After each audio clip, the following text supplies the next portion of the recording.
não grava você, só grava eu. Aparece a minha carinha na gravação.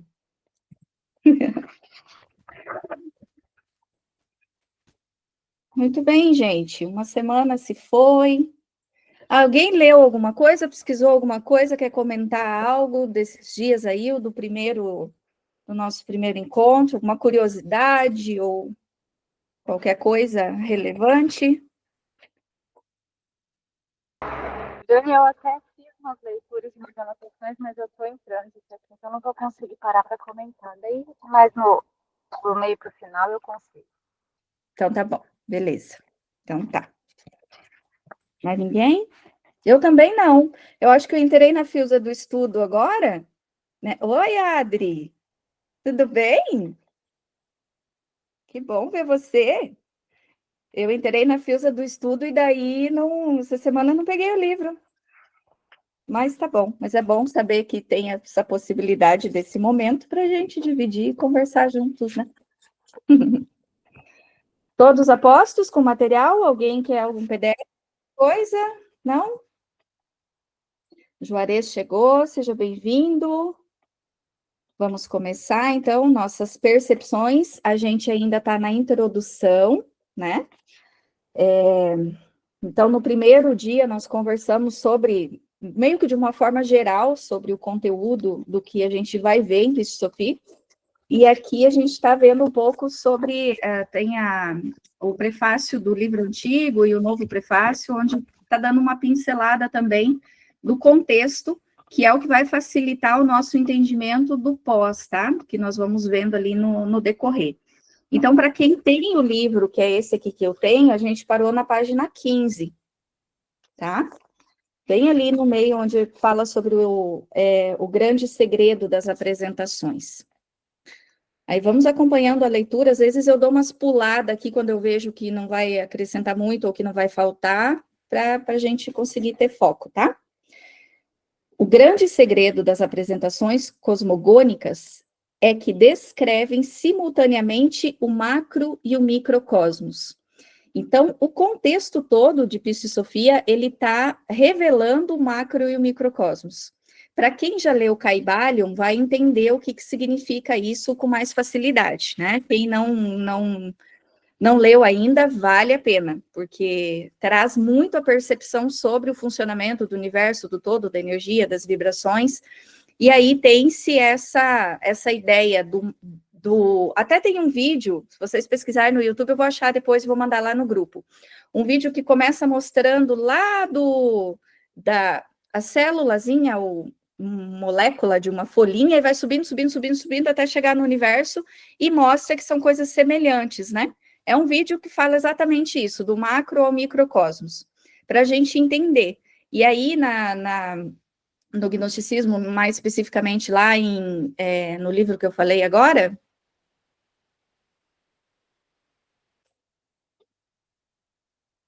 Cri.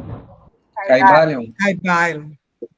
No Caibalion tem o funcionamento das leis, né? O que está dentro é o que está fora, a mesma coisa, a lei de correspondência, o que está em cima, o que está embaixo.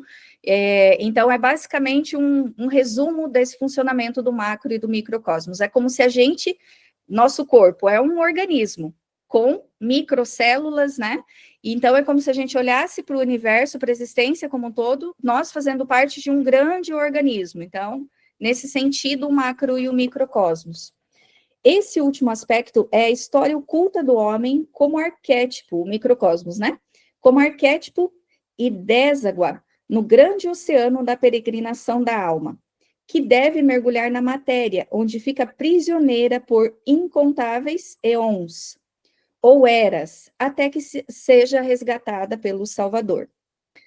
O mito de Sofia representa a última etapa da cosmologia, ou seja, a da redenção de Psissofia, que é, ao mesmo tempo, uma entidade macrocósmica e o símbolo da alma humana encarnada na Terra.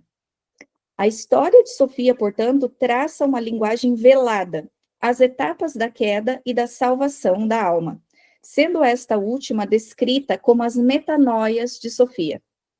O termo metanoia significa mudanças de conteúdo da mente, transformações, tá? Ou mudanças de estado mental, ou simplesmente mudança interior. A maior parte dos autores, infelizmente, segue a desastrada escolha de arrependimento como tradução do termo, mas não é isso que significa, né? Como fizeram os autores dos evangelhos canônicos na passagem fundamental em Mateus 3:2. Então, só para a gente contextualizar aqui, se alguém tiver complementos, pode fazer, se alguém tiver dúvidas, também pergunta, mas aqui está explicando o que significaria, de fato, o mito de Sofia, tá? É a última etapa cosmogônica, ou seja, quando ela ascende, quando ela evolui, quando ela passa pelos processos de transformação, que aqui são ditos como metanoia, e são as mudanças que vão levando ela ao processo evolutivo.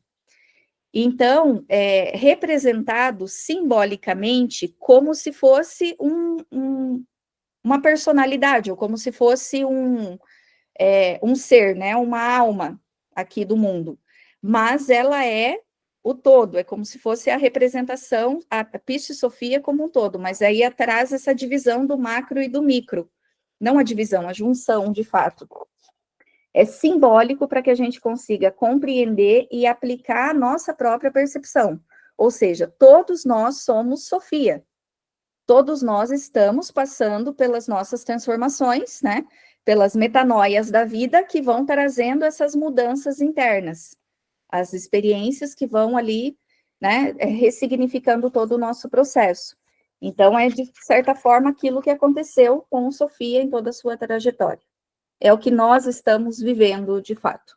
Mas aí, dentro de uma visão do homem, vem para o micro e de Piscis Sophia para o macro. Certo? Com isso, foi estabelecido o fundamento dogmático que o requisito para entrar no reino dos céus é a atitude passiva de arrependimento, e não, como indicado por Jesus, a atitude ativa de transformação interior. Para deixar claro o sentido original do ensinamento do mestre, o termo metanoia será mantido no texto. Então, é uma coisa para a gente já colocar ali no dicionário. A primeira palavra do meu dicionário do livro de Piscis Sophia, metanoia. Nós sabemos que são mudanças, transformações, certo? Mas aqui ele fala de um ponto muito interessante. Eu acho que vai... Deixa eu ver se vai transcorrer um pouquinho mais. Nas 13 metanoias iniciais e nas invocações à luz subsequentes, estão simbolizadas as condições necessárias para a progressiva ascensão da alma. Ou seja, lá para frente a gente vai ver que existem 13 metanoias citadas, ou 13 transformações, 13 processos de mudança interior, como se fossem 13 etapas, tá? Que vão levando à ascensão, ou seja, que vão levando ao processo evolutivo em si. E aí existe essa ideia de que Jesus passou por tudo isso, não enquanto personalidade de Jesus, mas enquanto alma, né, individual, pela sua individuação, ele viveu todas essas experiências. Ele foi Sofia, até se tornar o Cristo, né? Então, foram etapas ali, e ele passou por essas 13 etapas. Então, a gente vai ver elas lá na frente. Mas eu achei que ia falar, mas não falou aqui sobre o de cima, o parágrafo anterior, que ele diz sobre o movimento passivo do arrependimento, que ficou na nossa ideia por conta da fala dogmática que está lá no Evangelho, né? Que é aquela coisa de basta você se arrepender, ir lá e pedir perdão, confessar os seus erros, os seus pecados, seus equívocos e vida que segue, né? Que isso é suficiente. E a gente entende, tanto dentro desse contexto aqui, quanto algumas coisas que nós já estudamos na doutrina espírita, que o arrependimento é o primeiro passo, que a partir dele a gente consegue fazer a renovação, a reparação, que o arrependimento não é uma coisa passiva. Ah, me arrependi, pronto, né? Mas o arrependimento, ele precisa do movimento, por isso que metanoia fica mais adequado ao contexto do que arrepender-se somente. Parece uma coisa muito vazia só o arrependimento. E ficou, então, essa ideia. Então, se você se arrependesse na hora da morte, você pedir perdão, você vai para o céu. né? E nós entendemos hoje que não é nesse contexto, que arrependimento envolve reparação, envolve transformação. Então, foi isso que quis dizer aqui naquele parágrafo especificamente, tá? Eu vou deixar até o chat aberto aqui, se alguém falar alguma coisa, eu vejo também. Mas, se alguém quiser falar, pode abrir o microfone, tá? Não precisa esperar eu ver, ou pode me interromper, não tem problema. Deixa eu ver onde eu parei.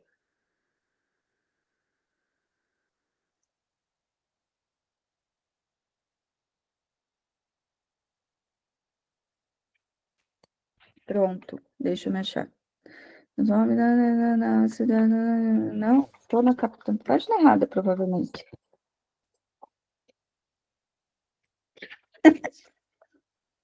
Socorro. Onde a gente parou? Peraí, Xexa. 16 nas 13. Segundo parágrafo da página 16. Graças. Nas 13 metanoias iniciais e nas invocações à luz subsequentes estão simbolizadas as condições necessárias para a progressiva ascensão. Esse eu já li, né?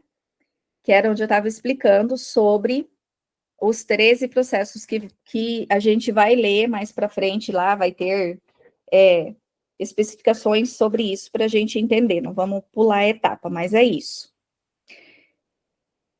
E esse processo é geralmente descrito como a jornada da alma na qual todos nós estamos engajados. A alma deixa o seu lugar de origem e, depois de uma longa jornada, volta à situação inicial da glória da luz divina. Não, de glória na luz divina. Esse mito é comum em outras cosmologias da tradição cristã, como parábola do filho pródigo e o hino da parábola. Tá? Então, é simbolizado ali o filho mais novo que sai da casa do pai e vai, né, para uma vida dissoluta, para uma vida perdida, ele vive lá os processos dele, as metanoias dele, e depois ele volta para a casa do pai. É interessante porque lá para frente a gente vai ver isso com mais clareza, que Jesus fala do primeiro mistério, que também é o último mistério. Que Jesus saiu do primeiro mistério, que é também o último mistério, e depois ele voltou para lá. Ou seja, a gente, né, é como se a gente voltasse para a nossa origem. Porque tudo começa num único lugar, tudo vem da essência espiritual, da essência divina, e tudo retorna para isso.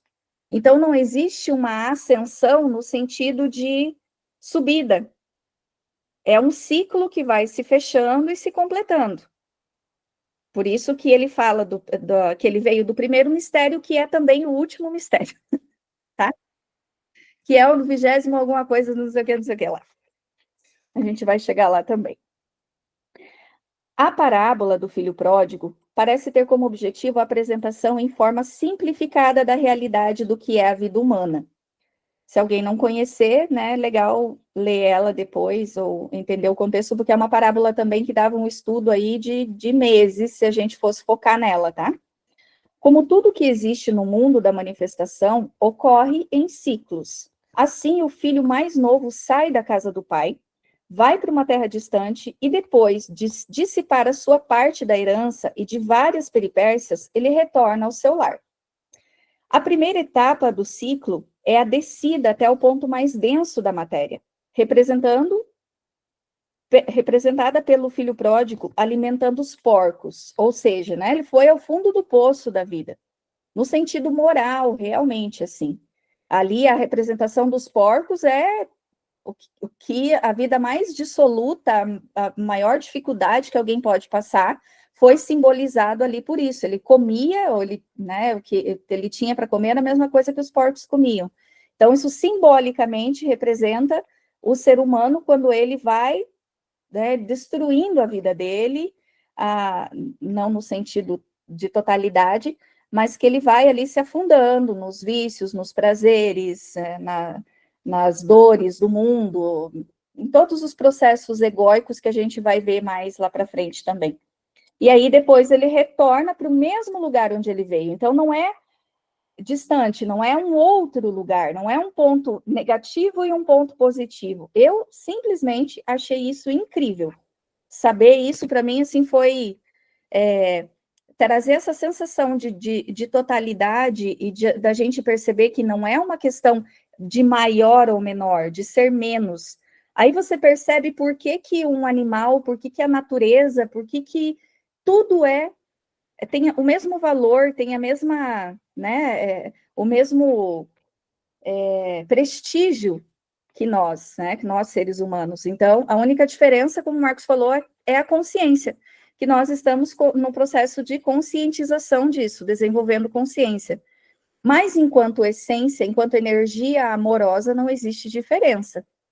Não existe essa hierarquia que a gente aprendeu que tem, né? Pelo menos eu tinha esse entendimento hierárquico da evolução. Então, Jesus está lá, assim, ó, anos-luz, e eu estou aqui. É claro que enquanto desenvolvimento moral e espiritual existe uma diferença, mas é só uma questão, vamos trazer para uma simplificação, uma criança e um adulto.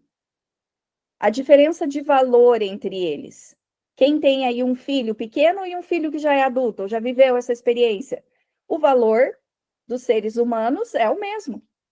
Não é a idade ou a maturidade cognitiva que vai definir. Então, não é a nossa maturidade espiritual que define o nosso valor, ou até o nosso potencial, o nosso poder, enquanto filhos de Deus, mas é a nossa natureza. E enquanto natureza, nós somos todos iguais. Legal, né? Eu acho fantástico isso. Mas eu sou meio viajada com algumas coisas aqui. Oi, Suzana, você achou aí? Legal. E a primeira etapa do ciclo é a descida até o ponto mais denso, representado pelo alimento dos porcos. E quando se dá conta da situação degradante em que se encontra, ele desperta e decide voltar, iniciando então o ciclo do retorno, que também não é simplesmente, vou voltar e pronto, me arrependi. Ele teve que fazer toda a trajetória de volta. Nós temos que fazer a nossa trajetória, né?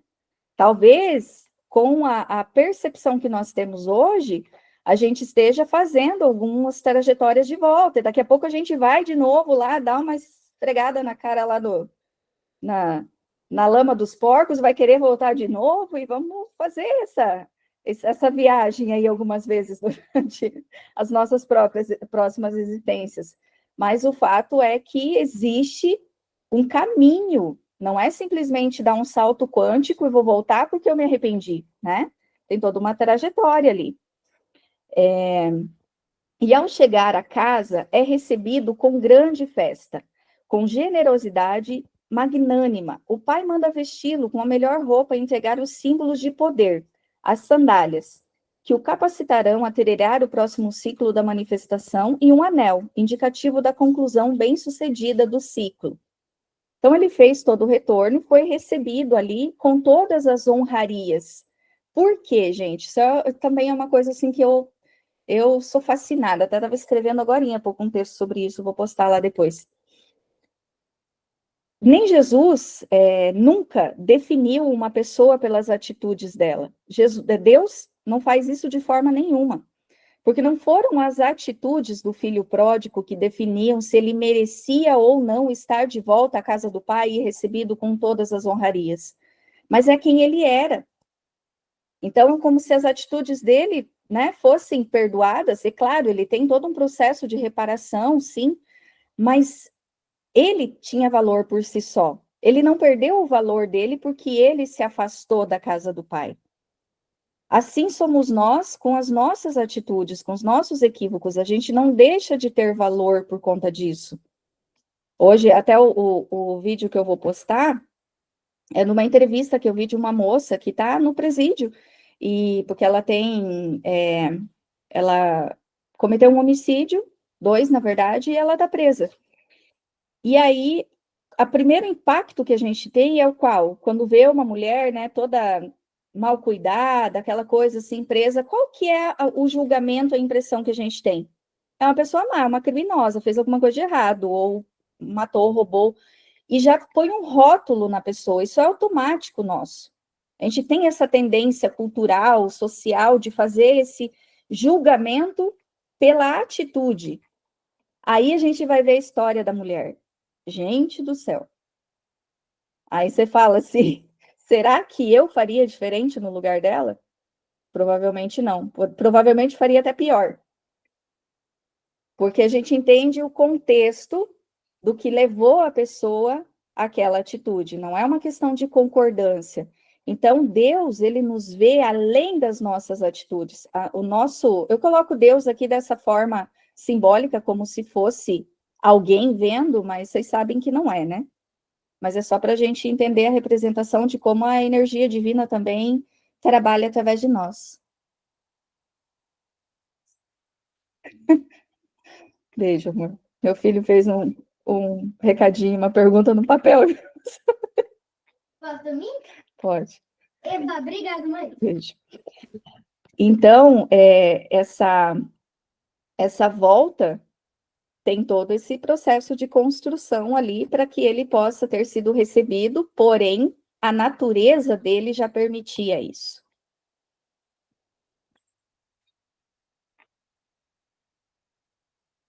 O hino da pérola, esse hino da pérola ali, ó, na descrição, a sua interpretação encontra-se no artigo presente do autor publicado em Teosofia, tá?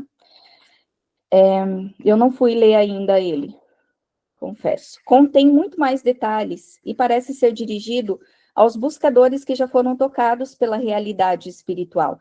Então, vamos pôr tarefa de casa aí? Ler o hino da pérola? Dever de casa, e prazer de casa também, né? Alguns detalhes reveladores sobre a jornada. Nesse épico, o herói, um jovem nobre, recebe do seu pai a missão de ir até uma terra distante, identificada como Egito, o mundo da matéria. Egito é a representação da matéria, tá? Nessa parte simbólica. Onde deverá apossar-se de uma pérola preciosa guardada por um dragão. O jovem envolve-se com os nativos, come seus alimentos, ou seja, absorve as vibrações pesadas do mundo e se esquece da sua missão. Então, ele se deixa corromper ali naquele momento. E mais tarde, com a ajuda de um mensageiro divino, uma águia recorda-se do propósito da sua vinda à terra distante. E aí, depois de muitas pérolas preciosas da gnose, que é o conhecimento espiritual, guardada por uma serpente atemorizada que representa o fogo serpentino, conhecido no Oriente como Kundalini, retorna, então, ao reino do Pai, onde recebe a sua veste e manto de luz, bem como os tesouros que havia deixado para trás ao iniciar a jornada, também fechando o ciclo. Então, também traz uma representação de como nós, quando encarnamos e vamos passar pela experiência terrena, muitas vezes deixamos nos levar pelo materialismo, pela vida mundana, e a gente, né, se alimenta disso e passa a viver de uma forma materializada, de uma forma mundana, esquecendo das conexões, do processo espiritual, esquecendo até mesmo do nosso propósito. E tem uma coisa interessante aqui, porque quando a gente fala em esquecer, tem a lei do esquecimento, eu não lembro nada do que eu fiz em outras existências, ou até mesmo do meu planejamento reencarnatório. Mas existe um movimento que, se a gente faz, ele é muito espontâneo, que é encontrar o sentido e o propósito dentro de si. Às vezes a gente não vê a coisa materializada, você não tem escrito, você não veio com um contrato, com um manual, nada disso. Mas a gente sente. Quando nós estamos buscando, quando a gente está nessa conexão, nessa busca, a gente sente o que é certo, o que é errado, o que é bom, o que é saudável, desde que a gente esteja nesse movimento de discernir, de usar a consciência. Sofia tem essa representação também da consciência. Então, a consciência, quando ela está adormecida, ela vai vivendo materialmente falando, mundanamente falando. No conhecimento dos chakras, a gente fala, né? Só movimentando o terceiro chakra para baixo.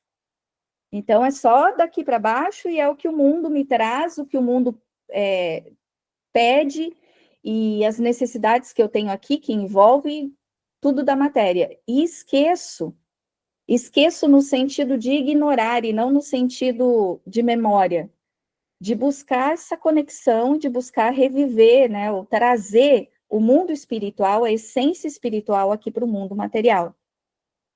A gente ouve muito, por exemplo, André Luiz fala isso, né? Viver do mundo sem ser do mundo, sem... Não, acho que é Emmanuel, não é André Luiz, não, é Emmanuel que fala. Viver no mundo sem ser refém do mundo, sem se você ter essa dependência que hoje nós temos. O apego, as necessidades, o prazer, o conforto. Não que seja ruim, mas o grande desafio é quando a gente vive 100% para isso e se torna refém disso. Ter os prazeres do mundo, tá tudo certo. E tudo que o mundo pode proporcionar para a gente. Mas viver refém disso é que é o grande problema. É quando a gente valoriza mais o ter do que o ser, né? E vai esquecendo daquilo que é essencial. Então, é nesse contexto da lembrança, do esquecer ou não. Alguém quer comentar, perguntar?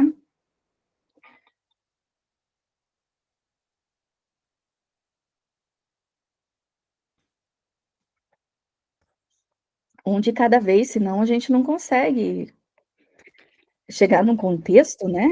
Posso falar um pouquinho? Com certeza. Rapidinho? Eu estou no carro, se tiver algum barulho, peço desculpa. Tudo bem. Gente, eu tô fascinada com esse conceito do filho pródigo, porque eu sempre tive dificuldade de entender algumas canais espiritualistas que eu acompanho, que falam que nós éramos como se fôssemos já, nós éramos anjos e mergulhamos na experiência da matéria. Então, a gente já era luz, em essência somos luz. Eu sempre tive dificuldade de entender esse conceito, e agora parece que se fez luz esse conceito com esse comparativo. Amei. Que legal. É bem diferente e amplo, né? Eu também, quando li isso, na verdade, a gente fez um estudo, uma exegese da parábola há um tempo atrás. É fascinante mesmo.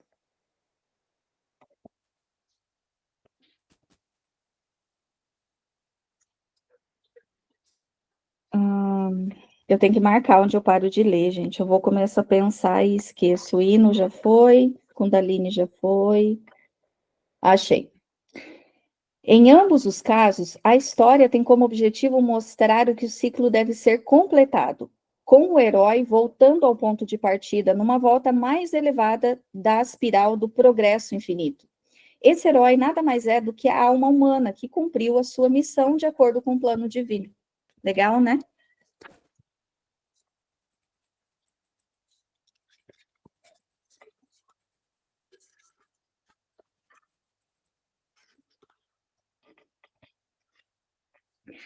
No texto de Vixe Sofia, o relato da jornada da alma tem um objetivo ainda mais elevado do que as duas alegorias anteriores. Parece ser uma revelação do processo de transformação interior, com suas concomitantes iniciações, culminando com a derradeira iniciação que transforma o ser humano num mestre de sabedoria. Daí a sua linguagem extremamente hermética, mesmo para um texto esotérico. Então, é como se o Vixe Sofia ele fosse ainda assim a representação desse movimento todo, né, de uma forma até mais amplificada, porque depois a gente vai ver ainda mais o aprofundamento lá dentro das próprias metanoias, né, das experiências de Sofia. Deixa eu grifar isso aqui, que foi interessante. Eu não tinha grifado. Diz a tradição que Vixe Sofia também é um texto esotérico para treinamento de discípulos. Esse treinamento implica no desenvolvimento do discernimento e principalmente da intuição. Olha só, gente, que legal. Né?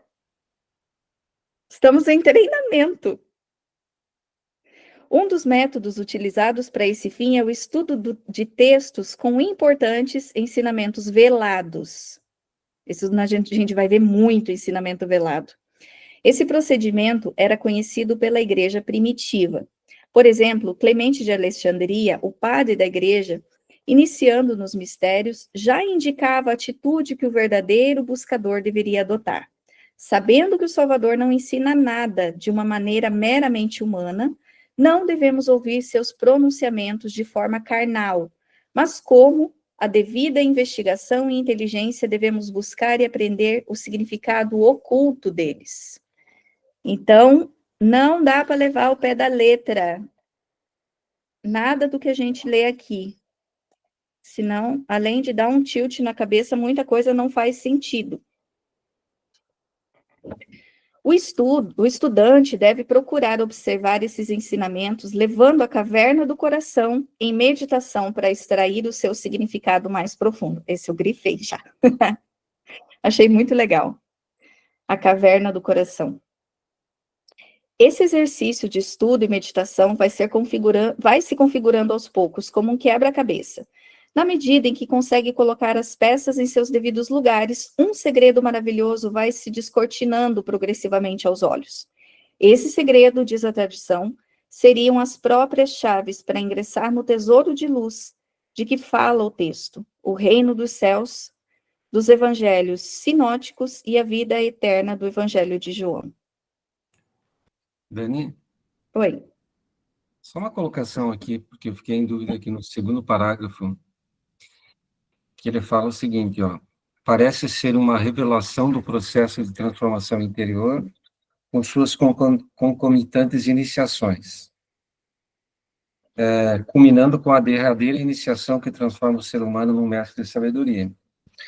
Então, existe um ponto de chegada, né? Existe um caminho, mas existe um ponto de chegada, existe uma derradeira iniciação. Tipo, pensando, por exemplo, lá, e ele fala como uma revelação. Então, eu lembrei de Paulo, né? A revelação de Paulo. Então, esse ponto, essa revelação que é divina, tem que ser uma coisa muito significativa, né? Talvez seja um ponto significativo daquele ciclo, como no caso de Paulo, né? Uhum. Então, a coisa é estruturada, existe esse ponto de chegada. Será que quando a gente chegar, a gente vai saber? Eu sinto que sim, Marcos. Eu acho que isso entra dentro do processo das metanoias. Posso estar equivocada, mas porque acontece a ruptura, né? Acho que existe uma intensidade ali dentro da experiência, das experiências. Não sinto que seja uma só, ou assim, um pan, mas uma construção, né? Mas eu acredito que sim, que a gente perceba. Aquela sensação de virada de chave, né? Que a Natália está falando aqui no chat. Talvez, não sei, né? A gente tenha pequenas percepções disso durante a vida. Até lá na entrevista do podcast eu falei de marcos na minha vida, de momentos assim, onde parece que, ao mesmo tempo que se abriu o chão, outras coisas se revelaram e eu me senti também abraçada, sei lá, alguma coisa mudou dentro de mim, na minha percepção. Eu acho que tem experiências que a gente passa que criam esse impacto. Se cada um de nós lembrar, né, coisas impactantes que fizeram parte da sua vida ali, ou experiências, assim, marcantes que te modificaram, que te fizeram ser uma pessoa diferente. Nós vivemos isso com bastante frequência. Acredito que seja nessa intensidade, né, cada vez mais. Eu tenho essa percepção. Não sei se faz sentido. Porque a transformação interior, né? Ele mesmo fala aqui.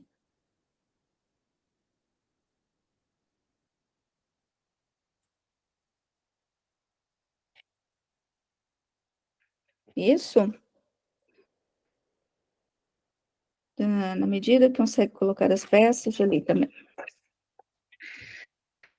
Porém, a maior parte das pessoas que tenta estudar Piscifosofia acaba desistindo. Deixa eu ver quantos tem aqui. 1, 2, 3. Vou registrar. Em virtude das dificuldades apresentadas pela terminologia pouco usual, mesmo dentro da literatura gnóstica conhecida. Então, a gente vai se deparar, assim, com bastante termo complicado, mas que depois que a gente entender eles, tudo vai ficar mais fácil. Ademais, o documento em exame inicia a história de Sofia de uma maneira que parece pressupor que o leitor esteja familiarizado, não só com a nomenclatura, mas principalmente com a cosmologia que Jesus ensinou aos discípulos. Tem algumas coisas assim que meio que se repetem, que parece que a gente está lendo já dos outros evangelhos. Isso me faz crer mais ainda na proposta. A dificuldade de entendimento do texto é responsável por algumas referências depreciativas de alguns eruditos. Tá? Felizmente, essa não é a opinião de todos eles. Em meados do século... Que século é esse, gente? 5, não, 10, 9... Hã? 19. 19. Um grande estudioso do gnosticismo, C.H. King, escreveu sobre Pistisofia com grande percepção, dizendo: este sobrevivente, né, falando do livro, da literatura, apresenta um caráter tão estupendo e maravilhoso que, se a fortuna tivesse permitido a nossa escolha, não poderíamos ter preservado um representante mais característico da sua espécie. Pistisofia lança mais luz sobre os atuais monumentos do gnosticismo do que poderia ser coletado de todos os outros escritores juntos. E ele está falando na perspectiva gnóstica. Eu já amplio isso para uma perspectiva espiritual. Essa é a impressão que eu tive lá no início, lendo o livro. Lembra que eu comentei no primeiro dia que, né, dentro do espiritualismo mesmo, da base religiosa, em nenhum lugar a gente vê Pistisofia. Até mesmo na doutrina espírita, que é aberta, eu nunca ouvi falar. Então, eu tenho essa impressão aqui também, né, Michele? Que aberta assim, não muito, né, Dani? Diminuiu. Mas que tem, né, uma abertura um pouco maior do que as religiões, né, mais dogmáticas, que ainda tem o seu dogmatismo também, eu não vi. Então, eu acredito que eu já acrescentaria isso aqui, né? E na visão de Daniele Santos também, dentro do prisma religioso e espiritual, seria de grande, grande relevância, porque vocês vão ver depois, vem comprovar muita coisa, vem afirmar muita coisa que a gente já conhece. A maior parte das dificuldades apresentadas pela terminologia e pelo esquema cosmológico da obra não é insuperável, tá? No século XIX, Blavatsky forneceu um grande número de peças do quebra-cabeça, com base em estudos e meditações sobre o material existente que tivemos acesso, principalmente as notas de Blavatsky. Sugerimos algumas considerações que talvez possam ajudar outros buscadores em seus esforços para levantar progressivamente o véu que encobre o mito de Sofia. Oferecemos, porém, essas interpretações alertando os leitores para os seus caráteres especulativo, tá, gente? A mesma coisa que nós estamos fazendo aqui, ela fez também. Ela leu e foi buscar, entender e passar a interpretação dela. Então, nós temos que, mas voltando ali o que ele falou na página anterior, vamos sentir, vamos ver se tudo isso conecta, se vai fazendo sentido, usando o discernimento, para que isso vá sendo favorável para a gente, porque não é uma questão de estar certo ou que está errado, nem nós nunca vamos conseguir chegar ao resultado dessa matemática, não existe. Somente as notas de Blavatsky têm o peso da autoridade de quem alcançou a verdadeira gnose. Deve-se estar atento, outro sim, para o fato de que existem vários níveis de simbolismo e, portanto, de ensinamentos.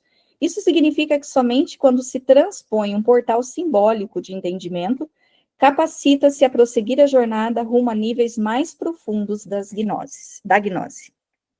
Ok? Pistisofia é um manuscrito em copto, é a língua original dele. O dialeto saídico do Alto Egito, dos primeiros séculos da nossa era, na forma de um livro encadernado contendo 178 folhas de pergaminho, medindo aproximadamente 21 por 16 centímetros, compiladas em cadernos. Está escrito em 2 colunas de 30 e 30 e 4 linhas cada uma, tendo sido copiado por 2 escribas, com grafias bastante diferentes, permitindo claramente a sua identificação. O material está em excelente estado de conservação, porém 8 folhas foram perdidas, as 4 últimas e as 4 do meio. Ai, gente, como eu queria. Como eu queria achar isso. Saber o que tinha lá. O texto, propriamente dito, está dividido em 6 livros. A história de Sofia, que se inicia no capítulo 30 do primeiro livro e termina no 82 do segundo livro. E a partir desse ponto, os ensinamentos de Jesus são apresentados de forma de diálogo com os discípulos, destacando-se a presença de Maria Madalena, claramente o discípulo mais avançado do grupo. Maria Madalena se revela aqui. Ela faz perguntas assim, tipo, competindo ali com Kardec, a coisa é bem legal. O texto, propriamente dito, está dividido em 6 livros, que eu já li. O material, quando foi encontrado, não tinha nenhum título aparente. Ficou conhecido como Códice Asqueu, nome de seu primeiro proprietário ocidental que deu a conhecer ao mundo. O título de Sofia foi sugerido para o documento pelo fato de o segundo livro começar com o seguinte título: O Segundo Livro de Sofia. Outro título é apresentado em outras partes. Uma parte do livro do Salvador, que figura na página final do segundo livro, e também a última do terceiro livro. Os livros 4, 5 e 6 não apresentam título, no caso do último livro, talvez pelo fato das últimas 4 folhas do manuscrito estarem faltando, justamente aquelas onde muitas vezes se encontravam os títulos das obras captadas. Então, a história da origem do documento é um tanto vaga. O texto é certamente uma cópia, provavelmente feita entre o quarto e o quinto século. Ou seja, ali ele foi copiado já. Partindo de uma versão em grego, várias palavras técnicas permanecem em grego no texto. Não se sabe onde o documento foi encontrado, nem como ou por quem foi levado à Inglaterra.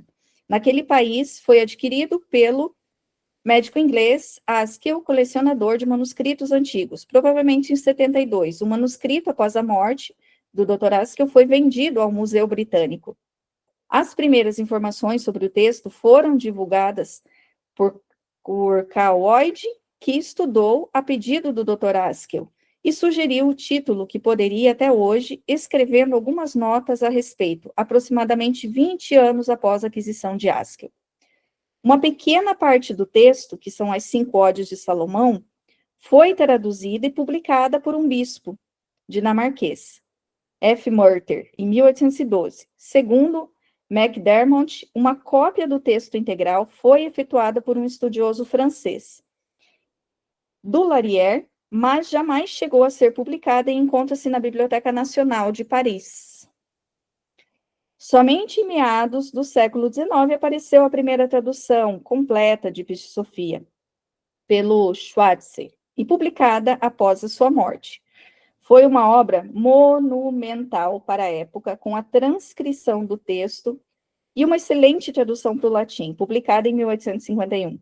A primeira tradução para uma língua viva ocidental foi feita pelo egiptologista e Amelineu, erudito da língua copta, que publicou uma tradução para o francês em 1895.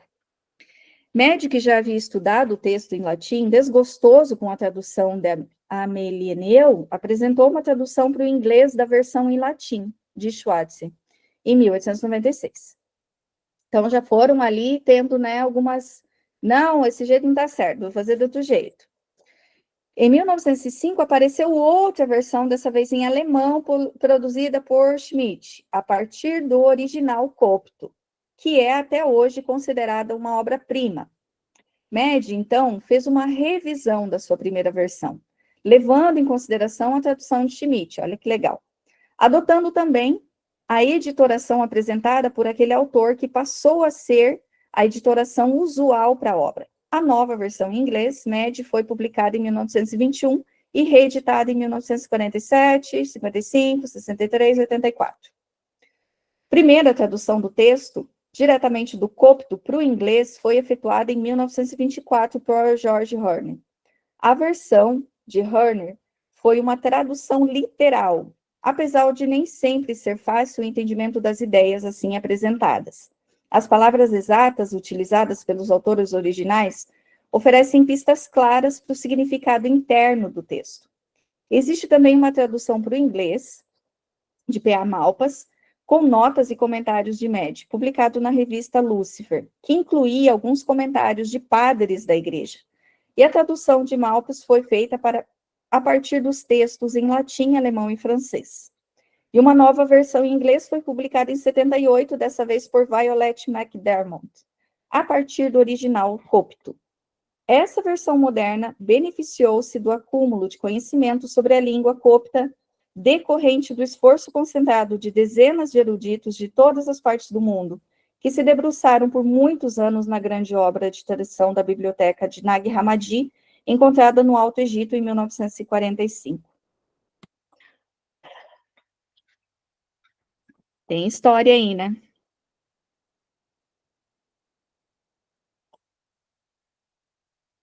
Continua?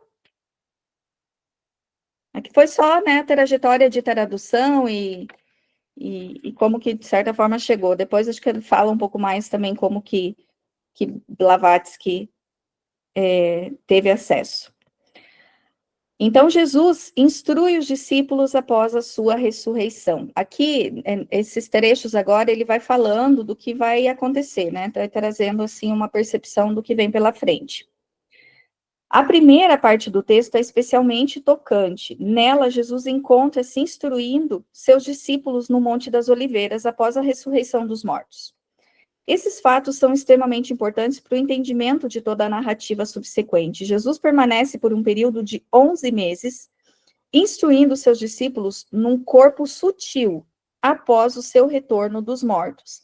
Aí aqui tem um adendo, ó. Vários indícios nos levam a crer que esse período é mais provável do que a menção de 11 anos do texto, dentre estes, a idade já do texto. Dentre esses, a idade já avançada da maioria dos discípulos, que após esse período de instrução, engajaram-se ativamente na disseminação da boa nova. Então, não se chegou a um contexto, se foram 11 meses ou se foram 11 anos. Mas, sinceramente, não vejo muita diferença para o contexto em si do que está colocado no livro, né? Claro que muita coisa se foi aprendida independente do tempo que ficou ali. Então, uma cena gloriosa é descrita. Jesus sobre o Monte das Oliveiras com seus discípulos. A subida a um monte é geralmente usada como símbolo de elevação da consciência que atende os grandes ensinamentos. Então, aqui a gente já tem, né, uma indicação no primeiro símbolo. E, de repente, em meio a trovões e terremotos, ascende aos céus, numa luz fulgurante que ofusca os seus discípulos. E depois de 30 horas, que eu acho que também é simbólica, Jesus retorna ao seio dos discípulos, envolto em 3 vestes de luz, reluzindo de forma ainda mais... A data daquele evento é retirada como sendo da lua cheia de Tebete, ou seja, a lua cheia de maio, coincidente com o festival budista de Wesak, reconhecidamente o período do ano em que as energias são mais propícias para o contato interior e para as grandes iniciações. As declarações de Jesus após o seu retorno do alto, que tinha agora permissão do primeiro mistério para revelar tudo aos seus discípulos diretamente sem parábolas, parecem confirmar que durante 30 horas em que ascendeu aos céus, havia recebido uma grande iniciação. A partir de então, ele tinha poder para revelar o que antes só podia ser abordado de forma mais velada. Por isso que antes ele falava muito em parábolas, usava símbolos também, né? Contava histórias, alegorias, até para que a gente hoje conseguisse adaptar elas ao nosso momento atual. Sua descrição do assombro dos regentes dos planos inferiores ao vê-lo em sua veste de luz é indicativo dos novos poderes que lhes haviam sido conferidos e do estágio elevado que havia atingido. Nós vamos ler isso.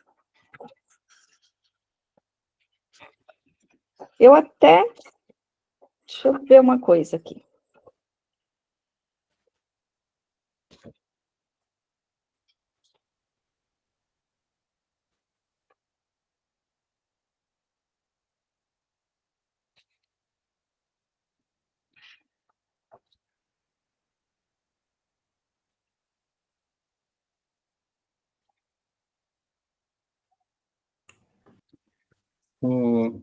Dani, só uma dúvida.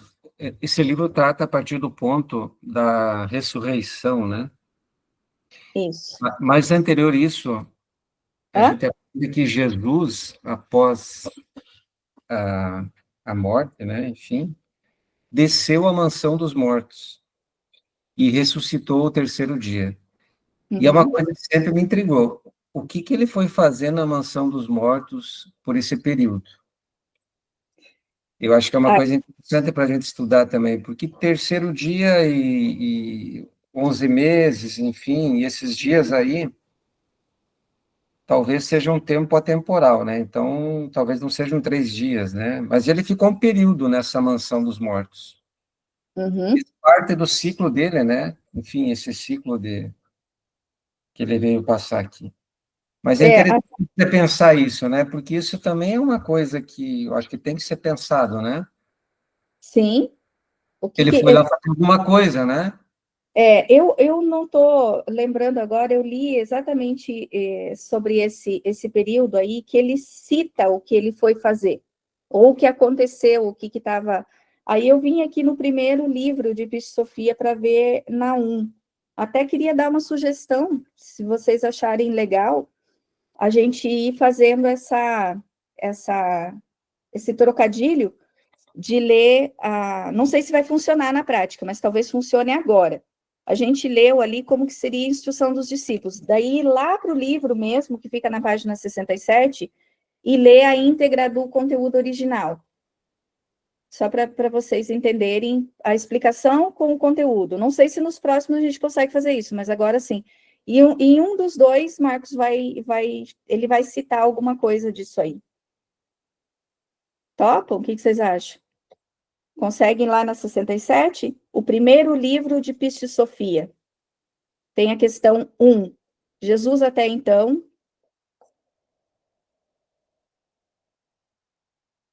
Acharam? Tá. Jesus até então havia instruído seus discípulos somente até as regiões do primeiro mistério. Então, nós vamos entender isso também. Quando Jesus levantou-se entre os mortos, passou 11 anos. Daí tem lá, ó, no item 51, alguns estudiosos acreditam que esse período seja, na verdade, 11 meses. Tá.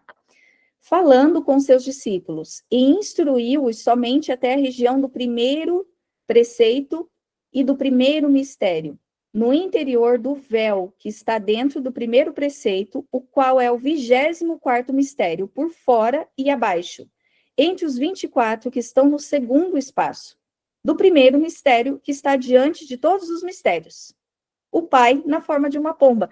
Gente, veja que simples de entender isso. Só não entende quem não quer. Meu Deus do céu. Que maluco. Então, a gente... Como é que é? Eu perdi, gente. Dá para repetir? Desculpa. Dá, sim. Aqui ele está falando sobre as fases, os ciclos. A gente vai entender. O primeiro mistério é da onde Jesus veio, para onde ele voltou. Mas a gente vai entender o que é o primeiro mistério, o que é o 24º, todo esse processo aqui. Mas assim, ó, quando Jesus se levantou dos mortos, ele passou aquele tempo ali, que não se sabe se é 11 anos ou 11 meses, mas ele passou aquele período ali com os discípulos. Instruiu eles somente até as regiões do primeiro mistério. Ou seja, até a primeira fase da percepção, da consciência, do acesso à consciência. Tá? Ele não pôde ir muito a fundo, ele não pôde revelar coisas. Mistérios são mistérios mesmo, são como é que foi que eu falei no primeiro encontro lá, que é quando a gente faz lá na Igreja Católica o batismo, Fases, né? Fases. Os mistérios não são as fases? É como se fosse também, mas no catolicismo eles usam um outro nome, não é consagrações, é alguma coisa assim, eu vou lembrar, mas é como se fossem fases mesmo, quando você faz a primeira comunhão, Eucaristia, essas coisas aí, o próprio casamento, tá? Então, sacramentos. Muito obrigado, Mari, pela cola. Bem isso aí. Instruiu somente as regiões do primeiro... No interior do véu, que está dentro do primeiro preceito, ali dentro do primeiro núcleo, O véu seriam, né, as coisas, os mistérios velados, que a gente vai ver. O qual é o 24º mistério. Então, o primeiro mistério é também o 24º, tá? Por fora e para baixo. Então, ele está fazendo indicações de que não está numa localização única, aquela coisa do macro e do microcosmos também. Entre os 24 que estão no segundo espaço. Então, o primeiro mistério ele é dividido em espaços também. Do primeiro mistério, que está diante de todos os mistérios. E daí ele tem uma representação, que é o pai na forma de pomba, que é aqui, ó. No esoterismo, o símbolo da pomba, no gnosticismo, é representado pelo hieróglifo do globo alado, a pomba que desce sobre Jesus em seu batismo. É um símbolo somente, tá? Só para trazer uma referência. Meu Deus. Santo dia.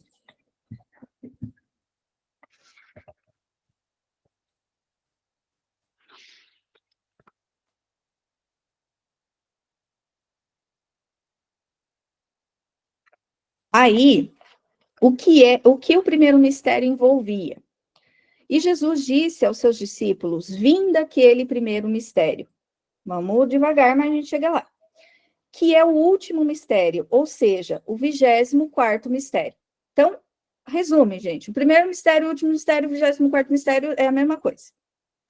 Seus discípulos não sabiam nem haviam compreendido que existia alguma coisa no interior daqueles mistérios. Achavam que aquele mistério era a culminação do todo e a culminação de todas as coisas que existiam. Pensava que era o término de todas as conclusões, porque Jesus lhes havia falado a respeito daquele mistério, o qual envolvia o primeiro preceito, as 5 impressões, a grande luz, os 5 auxiliares e todos os tesouros de luz. É como se o primeiro mistério, ele, para aquela interpretação ali, até onde Jesus chegou, até onde ele falou, até onde ele mostrou ali antes da crucificação, era muito raso, era a terra e o céu e o Pai que está no céu, e aquela coisa assim que a gente vê ainda de uma forma superficial. Então, ele não pôde aprofundar nas explicações ali. Ele não falou que tinha outros reinos, que tinha todo esse processo de transformação, de evolução. Então, eles não entenderam no primeiro momento, porque foi, né, muita informação de coisas que eles ainda não tinham ouvido. Igual para nós, né? Deixa eu ver se tem alguma definição aqui, só para eu compartilhar com vocês que seja importante. Vou pegar meu dicionário aqui.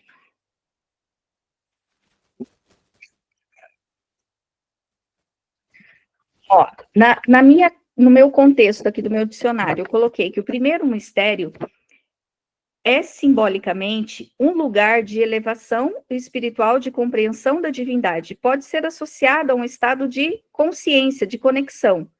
Então, o segundo espaço do primeiro mistério é a extensão desse próprio primeiro mistério, onde as revelações mais profundas já dadas lá no primeiro mistério vão acontecer, que é o que estava acontecendo agora com os discípulos. Ambos relacionados a uma experiência mais profunda da sabedoria divina, tá? O primeiro mistério voltado para fora, ele interage com o mundo e se manifesta, onde se manifesta o divino, no próprio mundo, mostrando a importância de compartilhar o conhecimento espiritual.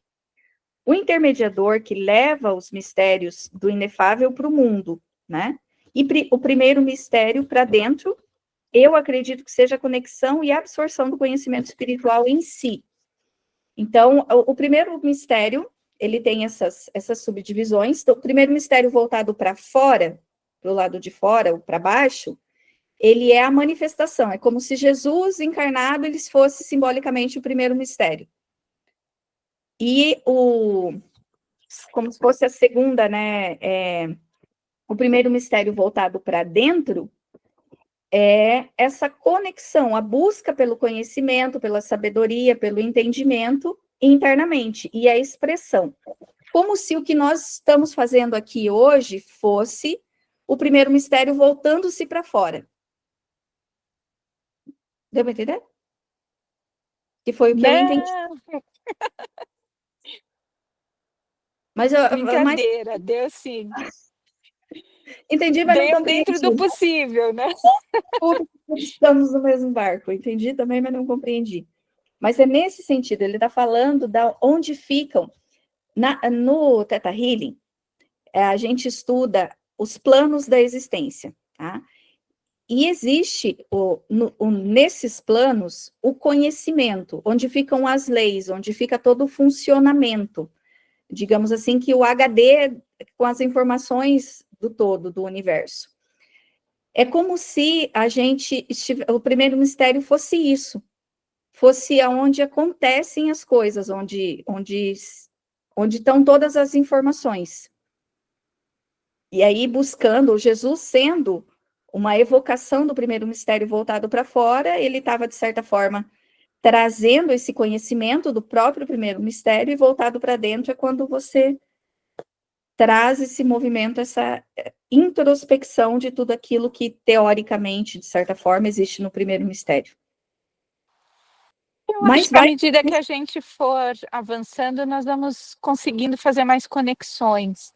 Mas esse primeiro mistério para fora não seria ele feito carne também? Ele encarnado, ele na experiência da matéria. Exatamente. Colocando em movimento tudo, expressando, né, na forma de agir, de falar, o próprio primeiro mistério, tudo que existe no primeiro mistério. Só que ele não conseguiu ir muito longe, porque tinha ali a limitação da própria assimilação, né? Tem alguns vídeos lá da série do The Chosen, eu sempre assisto, compartilho aqueles cortes, que tem coisas às vezes que são engraçadas, né? Que Jesus fala e eles ficam... não entenderam o contexto da coisa. Ficam boiando na batatinha. Então, ele conseguiu depois só, naquele momento ali, ir lá e ser sincero, né? Agora eu não vou mais esconder de vocês, vou falar tudo que existe lá por trás do véu, no núcleo do primeiro mistério, voltado para dentro, voltado para fora, voltar para todos os lados que tiver que voltar. Basicamente isso. É como se, quando Jesus fala do reino dos céus, ele estivesse falando do primeiro mistério no nível macrocósmico, né?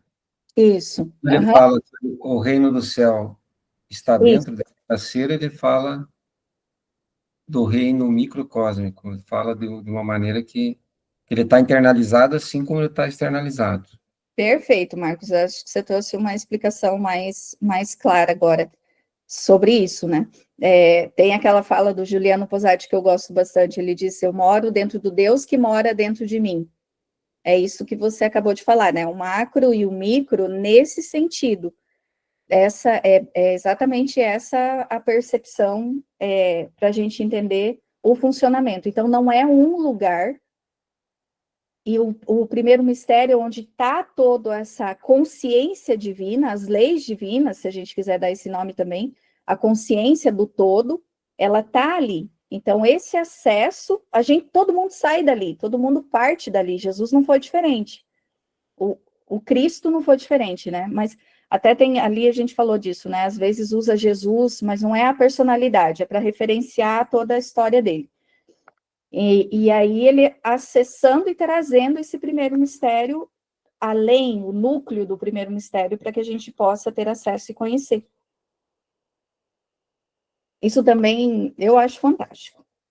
Apesar de não entender muito bem, não sei, vocês conseguem, assim, trazendo agora já o exercício do que pede ali no início do livro, o sentir disso. Porque talvez a gente não entenda realmente e não tenha nem condições de entender o que é esse primeiro mistério. Mas a gente pode sentir o que é. Onde moram todas as leis divinas, onde toda a sabedoria, onde toda a consciência reside, e a gente precisa acessar isso. Só que é um movimento que vai sendo construído.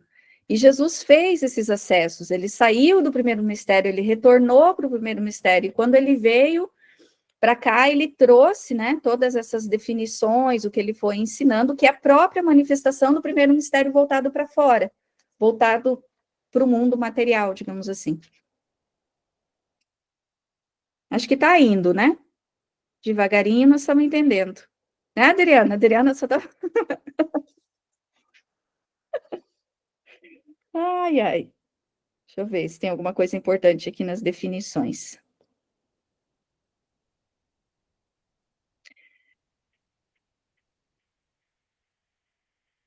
Olha que legal isso aqui, gente. Ali eu não sei como é que chama quando fica ali embaixo na barrinha, o 50, ó.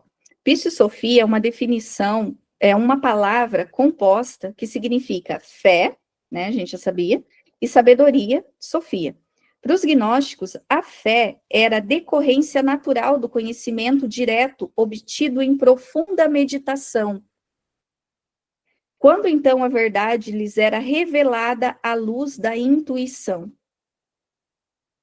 Olha a profundidade do sentido de fé. O que a gente conhece como fé, gente? Foi até numa coisa que eu anotei aqui, que é o dos pontos, como é que eu chamo? De convergência, né? Que eles não são iguais. Nós temos o conhecimento da fé. Gente, eu nem sei que horas são. Nossa, já passou. Vou terminar esse, prometo. Nós temos o conhecimento da fé como aquela questão de acreditar, depositar a expectativa, a esperança em algo externo, ou num santo, ou em Jesus, ou até mesmo em Deus, certo? Então, isso a gente aprende como fé, acreditar em uma energia superior à nossa que vai fazer algo de bom para a gente, ou que alguma coisa vai acontecer. Aqui a gente tem uma outra proposta de fé, totalmente diferente. Olha só, para os gnósticos a fé era decorrência do conhecimento direto, obtido em profunda meditação.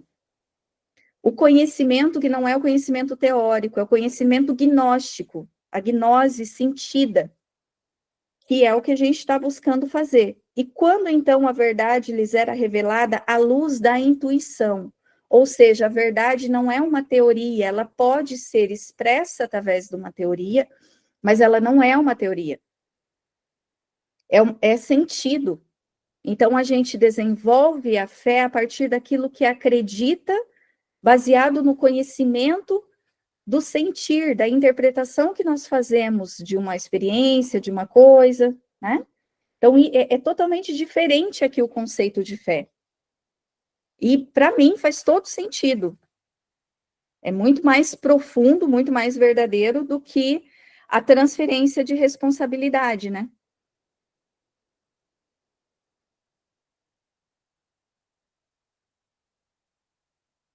Alguém quer comentar alguma coisa? Eu me empolguei aqui, nem vi que já tinha dado a hora, gente. Peço desculpas. Natália, sim, é como se cada nova informação ou patente adquirida, vamos dizer assim, a pessoa começa a entender mais a fundo. Por isso, no mesmo local, sem ter vários mistérios. Se tem vários mistérios. Isso mesmo. Muito legal. Alguém quer fazer um fechamento, comentar alguma coisa sobre isso aqui?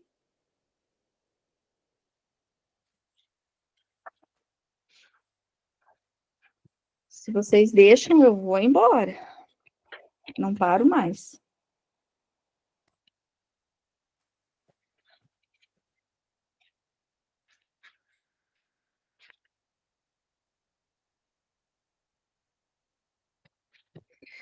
Seria uma fé vivida e testada, então, pelas suas experiências? Acredito que sim, que passa por isso também, né? Porque senão é muito mais da sensação, do sentir, da intuição e vivenciada isso do que, né, o orar a alguém ou transferir para fora. Uma fé vivida. Porque fé é acreditar. Quando eu acredito profundamente. E quando que eu acredito profundamente? Quando eu conheço, quando eu tenho um conhecimento profundo. E aí, o desenvolvimento da fé real acontece, né? Eu acho que na frase aqui o sentido é como esse conhecimento do livro agora vai se revelar para cada um de nós, né? Porque cada um vai ter uma maneira de olhar isso, e ele vai se revelar, porque ele fala que a revelação vai vir através da intuição. Ela vem através da intuição. Uhum. Então, a mesma frase, a mesma compreensão do mistério, ela vai ser um pouquinho diferente para cada leitor. Porque o livro ele vai se revelar de maneira diferente, né? Cada vez que você leu, cada um que leu o livro vai olhar com alguns olhos, com um olho diferente. Uhum. Então, acho que essa é a gnose, né? Essa é a gnose que vem de dentro. Sim. O conhecimento que a gente vai extrair, revelado pela intuição. É o próprio conhecimento gnóstico que a gente tem e que não leu em lugar nenhum. E quando leu, só se identificou. É como se você já tivesse passado por aquela experiência, já tivesse aquele conhecimento, você só está aflorando aquilo ali, né, na teoria. Esse é o conhecimento gnóstico.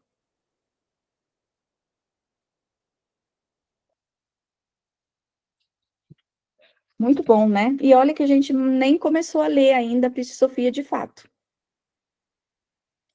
Depois vai ficar mais difícil, mas vai ser bom.